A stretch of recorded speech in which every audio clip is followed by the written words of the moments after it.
Salam hangat dari saya, salam bersuah kembali. Kepada yang terhormat Bapak Gubernur NTT, Bapak Bung Tido dari Skoda. NTT itu menurut hemat saya tidak cocok dijadikan berbagai jenis pertambangan, baik mineral dan batu bara. Sama sekali tidak cocok. NTT itu terdiri dari 566 pulau kecil yang merupakan hasil letusan gunung berapi di dasar laut. Usia pulau-pulau itu baru sekitar 400 juta tahun yang lalu. Itu beda dengan pulau-pulau yang berada atau hasil pemisahan dari benua. Sebagaimana kita ketahui bahwa bumi ini dia terbentuk kurang lebih 4,5 miliar tahun yang lalu. Sementara benua itu pemisahan dari benua dan pulau-pulau itu kurang lebih 3 miliar tahun yang lalu. Tentu hal ini membawa hasil endapan yang di dasar laut itu juga berbeda, di dasar bumi juga berbeda. Semakin tua usia suatu pulau, maka kandungan yang ada di dasar pulau itu atau di perut pulau itu makin baik, makin bagus kandungannya. Dan yang kedua, pulau-pulau yang pelepasan dari benua, umumnya pulau-pulau itu besar, bukan pulau-pulau kecil seperti NTT.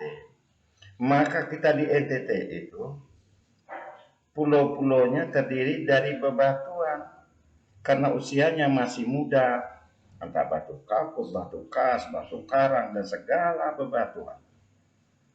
Jadi NTT tidak cocok sama sekali untuk izin-izin pertambangan. Saya hari ini NTT itu sudah 309 perizinan pertambangan. Belum ditambah lagi dengan 13.000 izin untuk garam.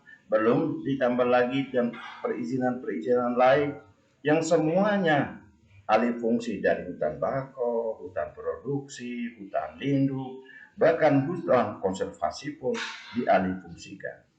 Saya menyatakan dengan rendah hati, coba memikirkan dengan jernih, pulau-pulau kita terlalu cantik untuk dirusak, Bapak Gubernur.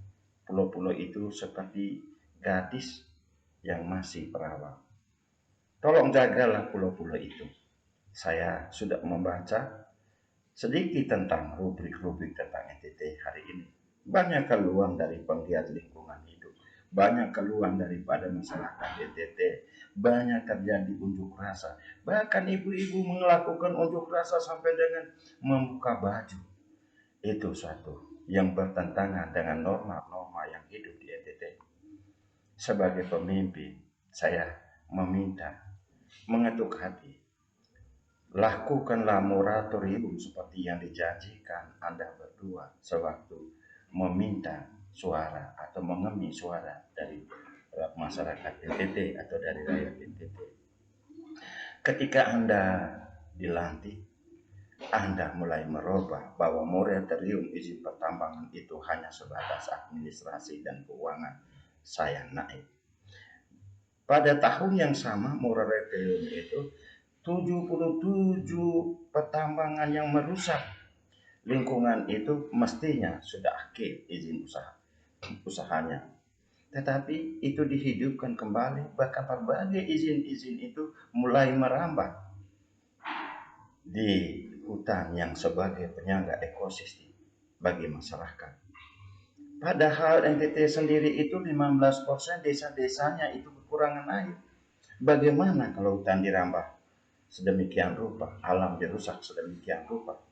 Maka ketahuilah, NTT, rakyat NTT akan mengalami kehausan, sawahnya akan mengalami kekeringan, dan tanahnya semakin tandus.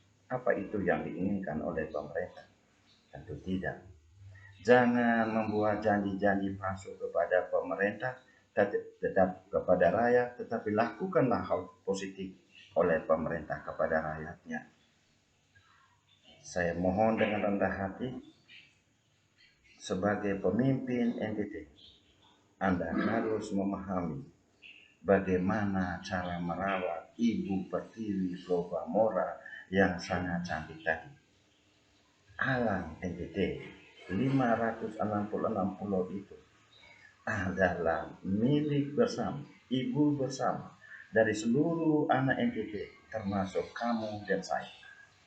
Saya mengingatkan sekali lagi bahwa rakyat NTT tidak akan berhenti untuk berteriak, tidak akan berhenti untuk melakukan komunikasi dengan Bapak, tidak akan berhenti melakukan unjuk rasa jikalau Bapak tidak melakukan suatu perubahan paradigma pengelolaan pemerintahan di NTT. Sekian dan terima kasih. Salam hangat dari saya, Gaspar Pera.